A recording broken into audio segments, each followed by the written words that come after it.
Fantastic work, Thomas. Wow. That was really, really great. We actually had another. I think in the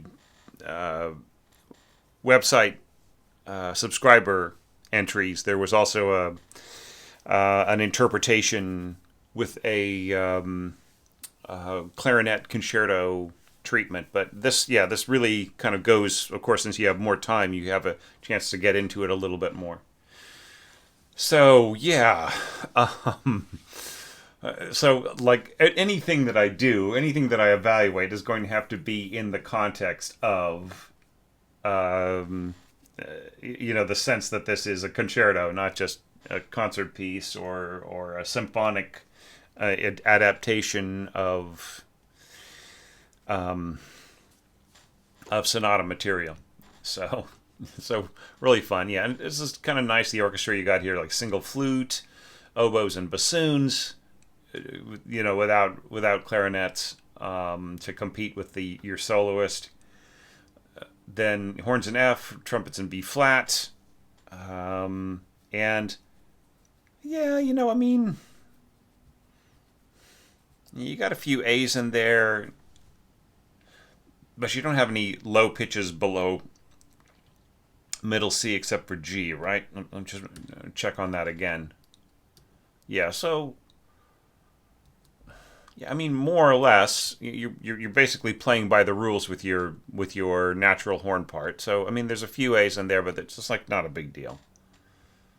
So just like it's like the overall, like you're kind of mostly using pitches that are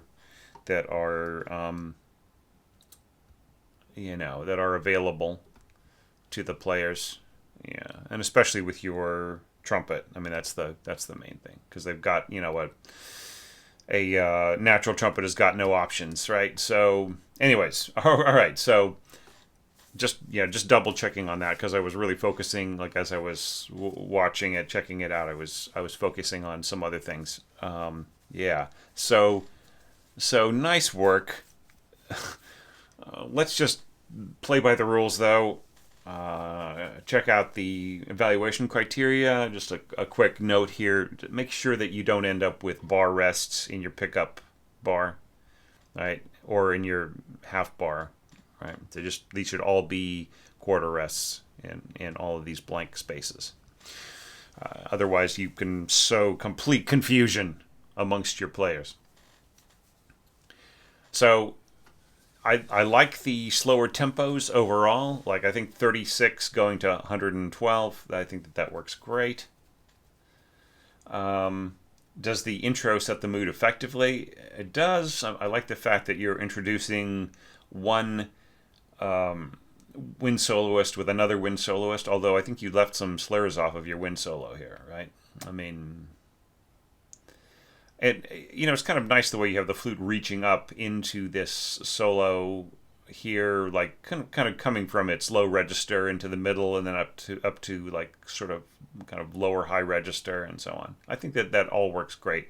I allargando. I think you just say molto ritardando here, yeah, so that like there isn't really there might be a broadening of the tempo, but there isn't a broadening of the emotion here, right? Because you're actually going your dynamics are pulling in and so on. So yeah, how does it work? I love the bassoons and the horns working together.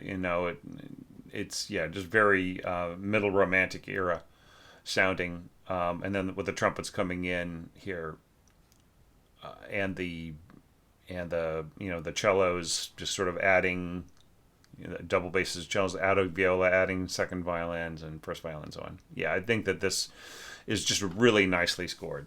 Um, I love the separation of functions between the two bassoons, with the second going down and performing like a bass function, and the upper bassoon just kind of adding a little bit more tone weight in the middle.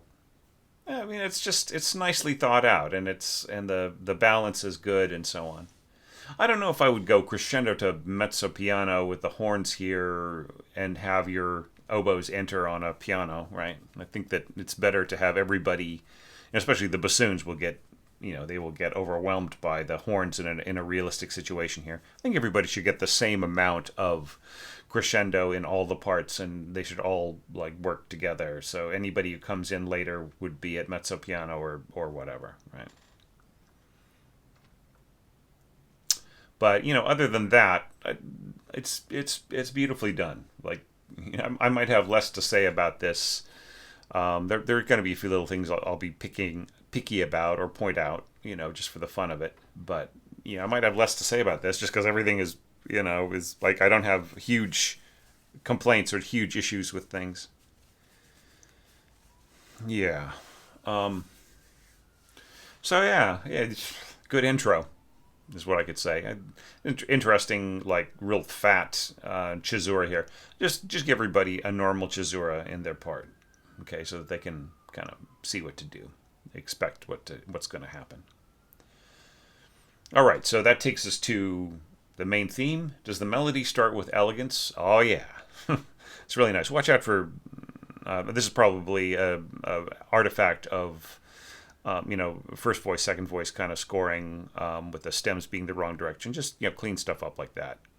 Okay, just when you're presenting your score. So, but this is nice. I like the nice long slur. I think this works great for your solo clarinet. Now here, I'm not as convinced because like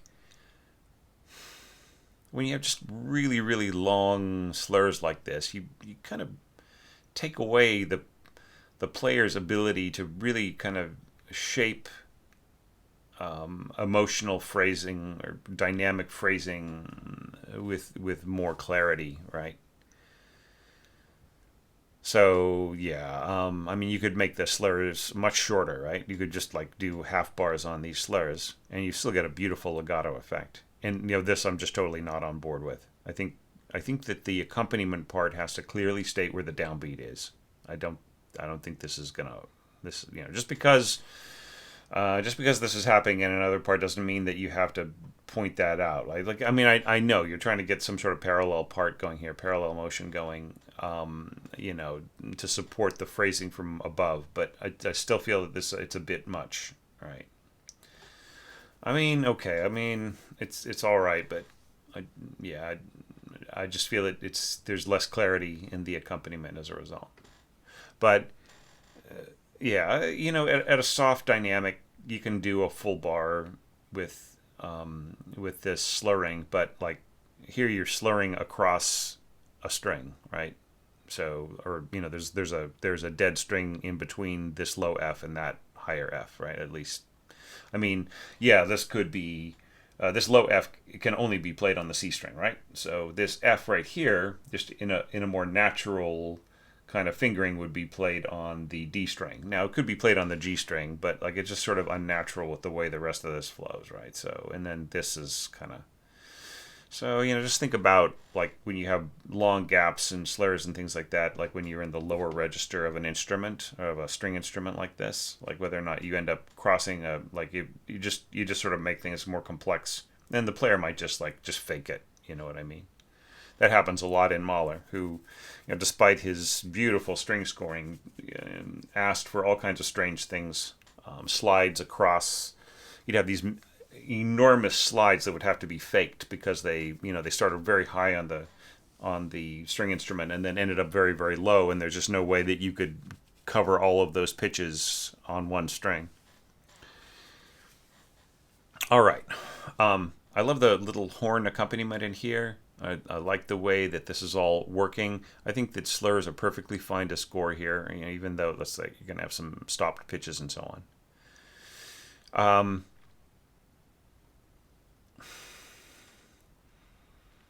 Yeah, so does the melody start with elegance? Is there a natural transition to octaves? Yes, on both points. I love the way that the bassoons are kind of being used here to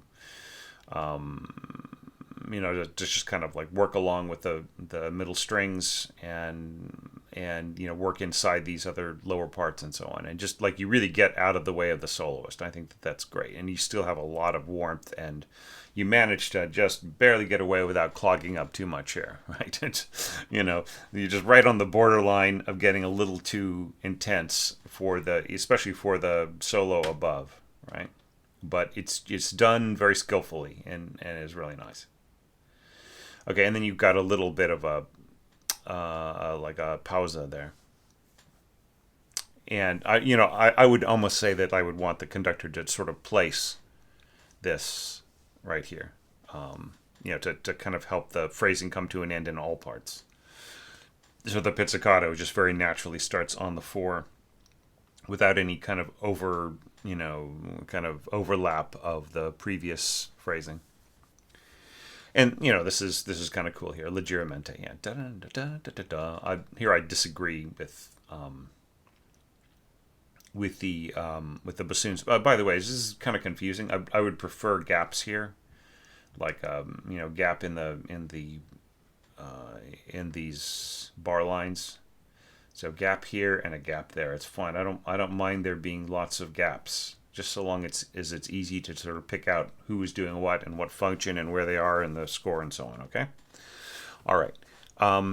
So this is nice. You could add a little bit of nuance here and there, and it could be you could have gone to mezzo forte here with the part, I think, just for a little bit of clarity. Then here, this really only needs to be a single bassoon. All right, rather than kind of the more massive sound. I mean, especially if you want it to be leggermente, right? It's better to have a single player state that than to have two players to try to match each other exactly right. Like not only like the articulation and the phrasing and everything, but like just like the sensibility and the and keeping the tone the same and everything. It's just better to have one player on that. But then here you can go to like unison bassoons as they double the cellos and so on. All right, so I love this little push, da da da da da da da da da da da da da, and here you just really justify the push coming out of it back to piano, da da da, really soft. Yeah, so I really like the way the dynamics are handled here. Yeah, and so there's some. You end up with some doubling of the melodic line in the strings, quite heavily, in fact. And then you have a voice crossing here with the violas kind of reaching upwards, very charming, in octaves with with your bassoons, and you just barely get away with it. Do you know what I mean? But it's okay. It's all the same. Just I'll give you a little bit of a pass for that. It just almost falls apart, but it's kind of nice to have that contrary motion in here, and it does not mess with the sense of the clarinet here. And like a clarinetist will just play out right here. Anyways, they'll get up to around forte, and more, right? To just like, and the strings will just be a cushion around that. So, I mean, it once again, you're sort of skating on the edge of what works, but it still works. Okay, so nice. Yeah, and I wouldn't do this. I wouldn't.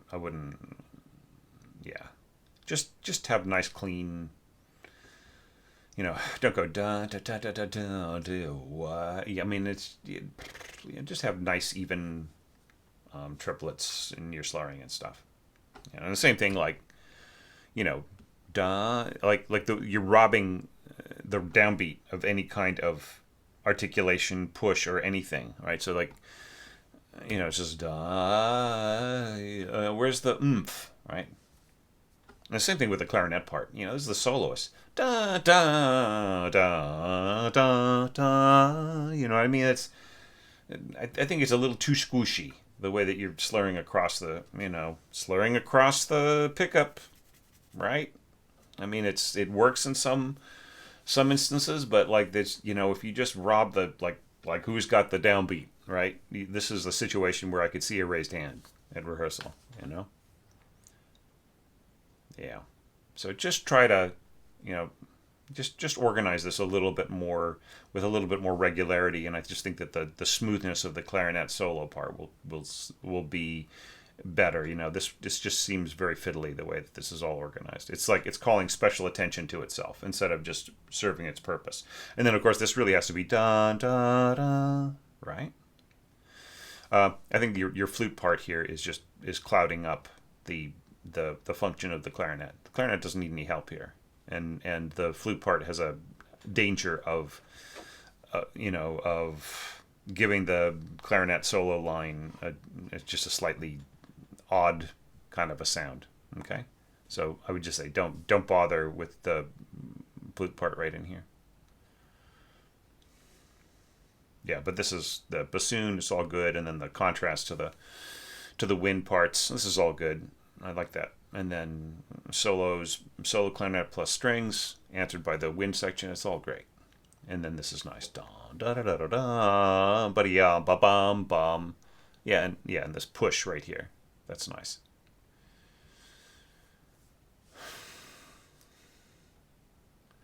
And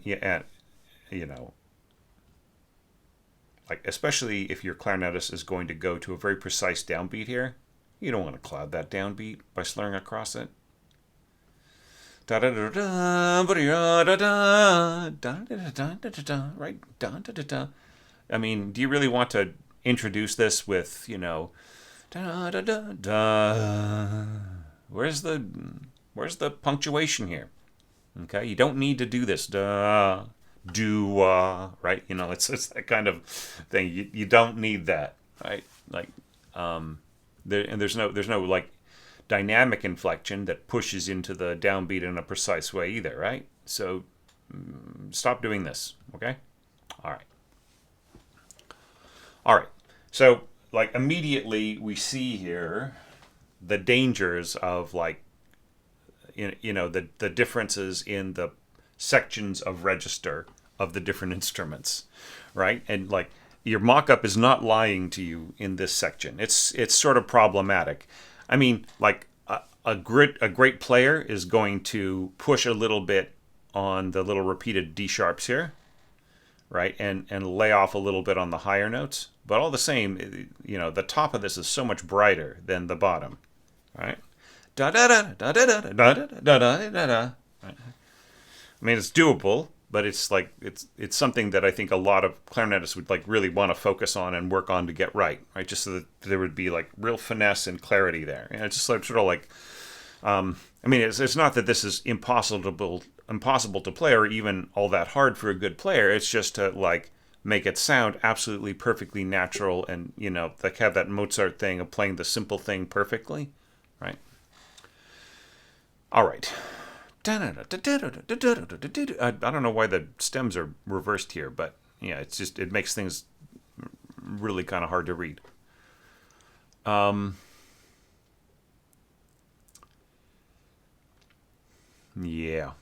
Now, just as I've been saying throughout all of these evaluations, and I hope nobody's getting sick of it, the note that needs the emphasis here, it's not that everything needs to be accented,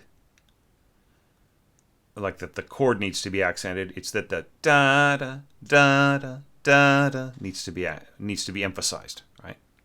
And here you put it like way down below, right? Which is a kind of an inversion or perversion, if you will, of the voicing, which is okay. I mean, it's like here you're sort of stretching, you're expanding outwards, and that's like another part of my criteria, right? So like, we're already, in B.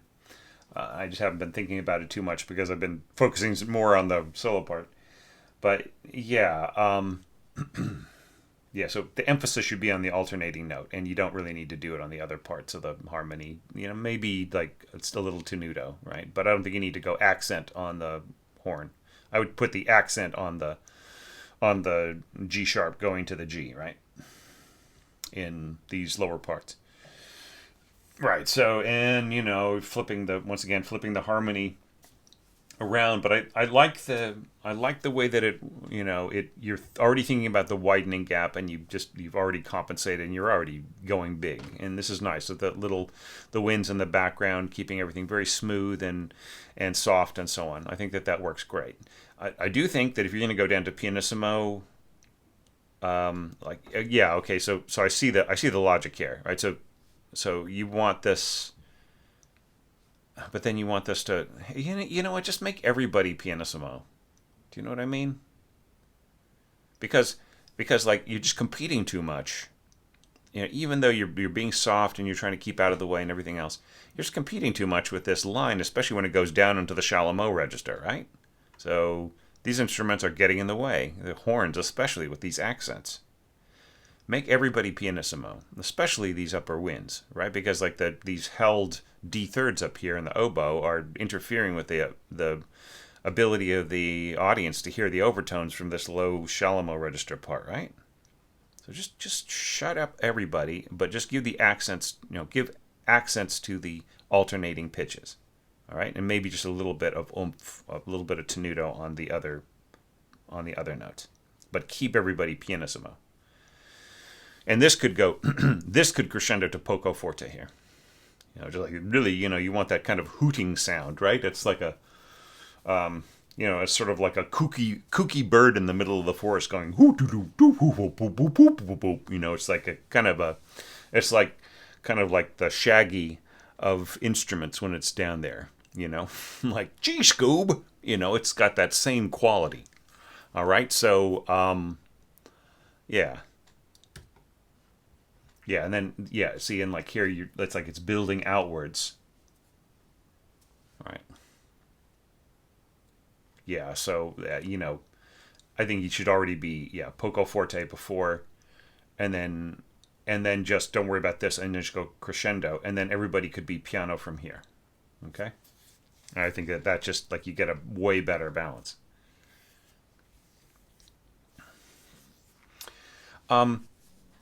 I think that the build here in the orchestra, I think that's all done pretty nicely. Like, you know, so many orchestras, or excuse me, so many orchestrators are opting to keep the strings low and the winds high, right? And you just end up with a wind band on top and an orchestra on the bottom. Okay, so just really what you like.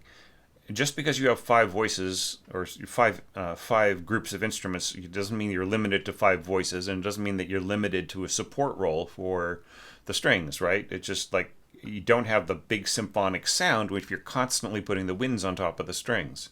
All right? Word to the wise. Just really watch out for that, because I'm seeing that in a lot of approaches. Okay, but I mean, for what it is, this is scored nicely, but like realistically speaking, with this much weight, like, see, you're trying to stay out of the way, right? And like keep the strings in the game here. Like they suddenly go high. Um, yeah, like here, it'll be very difficult to hear the clarinet part. So I think the crescendo should be at the most up to a forte, right? Let the soloist be fortissimo. And maybe you could do a little crescendo to fortissimo here by the end, right? And just let everything stop.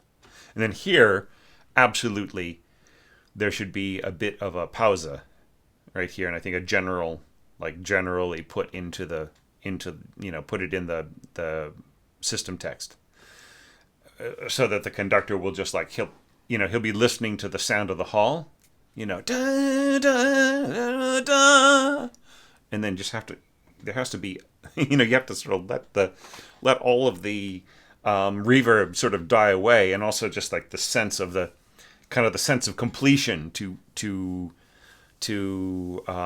relax inside the listener's brain, and then da da da da da da da da da. I mean, you can hear, even at the slower tempo that you've assigned for this. Most people are scoring at 120 as recommended by the template, but you're going down to 112. But even at 112, that isn't enough time for this to start, right? So here's where you need the cesura, but I mean not a cesura, just a pausa, just like a comma, you know, single quotation mark, if you will. It should be over here in system text, which will go in all the parts, and the conductor will see it and they'll go, oh yeah, I'm going to place the third beat. It's not really delaying it. It's just shaping the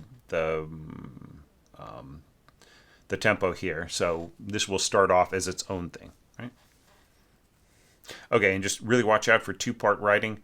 There should be a mezzo piano dynamic here and one here for the two separate parts. Okay. All right, and then here we get like a little double reed fiesta here with a little touch of viola support. That's really lovely. I think that works great. So yeah, so new quality of tone, complementary color. See, that's exactly, you're totally exactly following my evaluation criteria here, and it's nicely supported. And then here, going to contrasting timbre, right?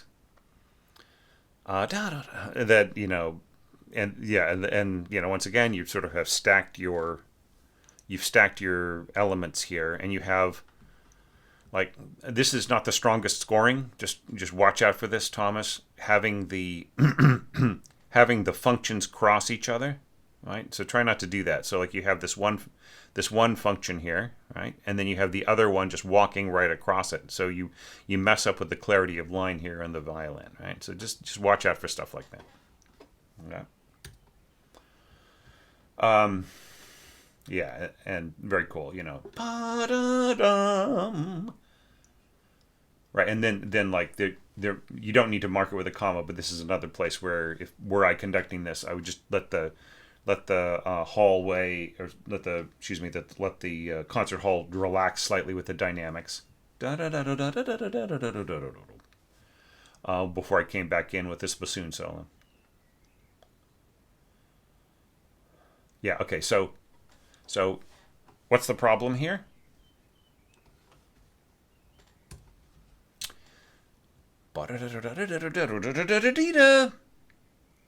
High. Da da da. Now here you have a bassoon solo leading to the middle register, so why are we going da da da? It's like exactly the same orchestration again, except for, you know, the strings being higher. Shouldn't we flip the script here? If you are kind of subverting the narrative here by having this, you know, having just a vast contrast of register, right? Just kind of forcing the ear of the listener downward to pay attention to this, right? Then shouldn't this be lower? And then that makes the clarinet returning feel higher, right? See, like you're like by having all of this be really high here, you removing the drama of the return of the clarinet, I feel, right? But if this is like boom, boom, boom, just everything kind of much lower down, keep this bass up, I would say. Keep the bass up in all of these things, right? And then maybe even leave out the timpani. And then just leave out the upper winds here, or bring them down an octave, and then just and then, you know, and then this, like, it just is like a breath of fresh air, rather than just sort of being like, you know, turning on the fan, you know, after you close the door on the fresh air, right? It's sort of like, that's what it feels like. So yeah, so maybe just like if you're gonna pull the attention downwards, then put the cadence downwards, or it's not really cadence, but, you know, put the chord progression downwards.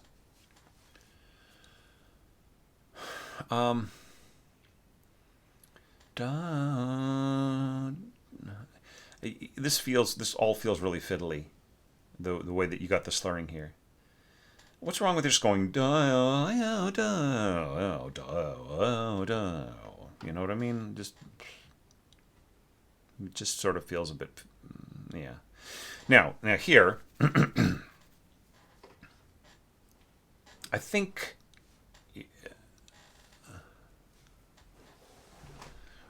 you need to work on this a little bit. I think that dramatically, this is a bit of a non sequitur, just to sort of end halfway through. It's so noticeable. What if you just completely cut this and just let the cellos take over, and you know, and give them their actual line. Don't have this kind of da da da da da da da da da da. You know, just actually restore what Beethoven actually had in here. You know, da da da da da da da. You know, just like don't mess with it. Just put in what Beethoven scored. And then, you know, and then try it out. Do you know what I mean? Because I think that like there's nothing wrong with a clarinet player going and you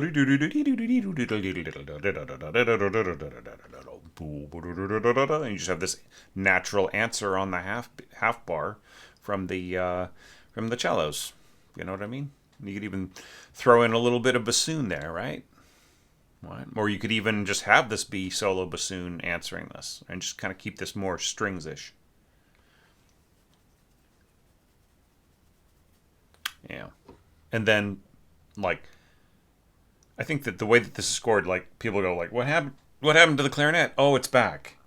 Rather than, oh, wow, the clarinet's led down to this new instrument, whether it's cellos or bassoons or whatever. And then it comes back in so gracefully, da, da, da, rather than people saying, "Oh yeah, thank goodness that's back," right? So yeah, so those are kind of my thoughts on it. You could make this like a very cool mezzo staccato just by by slurring these. I know that seems like really counterintuitive. You mean you can slur across a rest? Yes, you can in mezzo staccato. You know, it's just kind of a draggy staccato. And I don't think you need timpani here.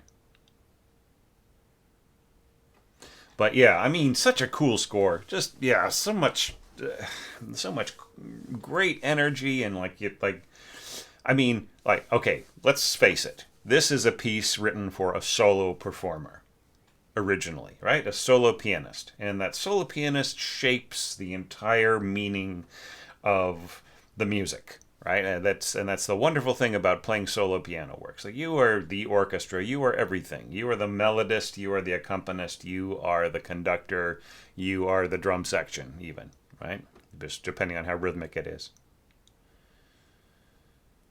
So by having a really well shaped, well played, nicely nuanced, carefully phrased kind of solo part that a soloist can really dig into, then you return that character to you go back to the original character of the work away from like the more symphonic things. So that's why it's so kind of nice to it's refreshing. I mean, of course, if I got nothing but concertos, I would probably become start to find it a little trivial, right? But the fact that we're getting amongst the many symphonic and balletic and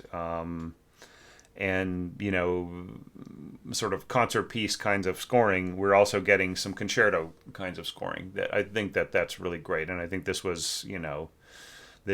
is one of the excellent examples of that. So great work, Thomas. So yeah, so those are my thoughts on this. And there are some other things in terms of proportions and things like that we could sort of get into, but I don't think you really need that. I pretty much told you what you need to know, right? Just watch out for.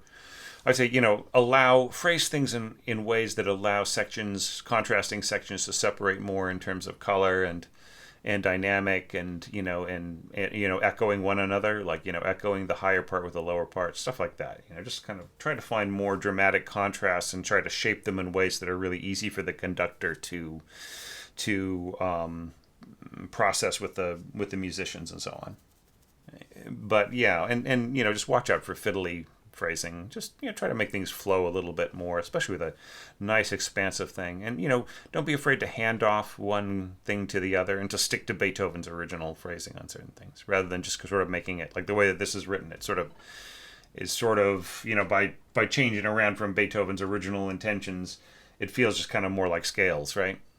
Do you know what I mean? So, yeah. Just make the handoff here, right, and then let the cellist do or bassoonist or whatever, whoever. Not horn player, please. Yeah, just I think that makes more dramatic sense. So anyway, so great work. I really loved it, Thomas, and thank you so much for the work you put into it and for being a part of this year's challenge. As you're starting to drop into these, and yeah, I think you're going to have a lot of fun with next year's selection as well if you have the time to do it. And thank you so much, along with everybody else who's participating as a Patreon supporter. for making this possible. You know, you're helping out. You're allowing me to set aside the time to engage with website subscribers as well, and to have like further conversations about how this all works in terms of like my orchestration lessons on my own scoring. And I mean, just having the time to sit down with score after score of this beautiful original piano piece by Beethoven. It's just what a huge privilege that is. And I am never less than amazed and astonished and grateful for that. So thank you. So I would be shocked if people didn't have some great words to say about this, and some suggestions and some thoughts. And if there are any pro clarinet players out there who would like to perform this, get in touch with Thomas. And Thomas, you might want to shape this up, write some more sections, and see if a soloist would want to play it. Maybe you could like turn some of this. You could reduce this back to a piano part and just have it, be like a solo part, solo clarinet with pianist with an option of an orchestra. It would be kind of cool, because I think that this has got legs, my friend. Okay, I'll see everybody really soon. There'll probably be a second video coming today of another really great score. Thanks everybody so very much.